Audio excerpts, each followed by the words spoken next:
Hello, good morning. कसे आहात सगळे? तर बरेच दिवसापासून माझे व्हिडिओज येत नाही आहे आणि आता थोडे दिवस व्हिडिओज येणार पण नाही आहेत, कारण सध्या माझं शेड्यूल इतकं बिझी आहे खूप, आणि त्यावर मी लवकरच ब्लॉग करणार आहे. तर माझी फ्रेंड आलेली संभाजीनगरला राहते आणि ती घरी आली की पहिल्यांदा माझ्याकडे येते. तर हा डॉग आमचा तिला येऊच देत नव्हता, त्याच्यामुळे बघा किती लांब उभी राहिली आहे. त्याच्यानंतर मग दर्शन करायला गेलो, दर्शन वगैरे केलं मस्त साईबाबांचं आज, आणि त्याच्यानंतर गेलो नाश्ता करायला. इथला वडापाव तिला खूप आवडतो. त्याच्यानंतर इकडे आली की ती पहिले हा वडापाव खायला जाते, आणि ही कितीही त्यांचे वडापाव खाऊ शकते, एवढी लिमिट आहे त्याची. त्याच्यानंतर मग तिला स्मूथनिंग पण करायची होती, मग तिला घेऊन पार्लरमध्ये गेले.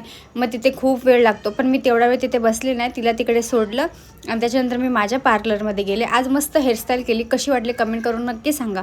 आणि मी दिवाळीमध्ये प्रोडक्ट मागवलेले, तर त्याच्यामधले 2 प्रोडक्ट मला चुकीचे आलेले. मग तेच प्रोडक्ट मला रिटर्न करायला जायचं होतं, पण माझ्याकडे वेळच नव्हता. सो आज वेळ होता तर म्हटलं चला जाऊन यावं. मग प्रोडक्ट वगैरे चेंज केले आणि घरी निघाले. खूप थकले होते, कारण सध्या इतकं धावपळीचं आयुष्य झालं आहे माझं, काय सांगायचं. सो भेटूया नेक्स्ट व्लॉग.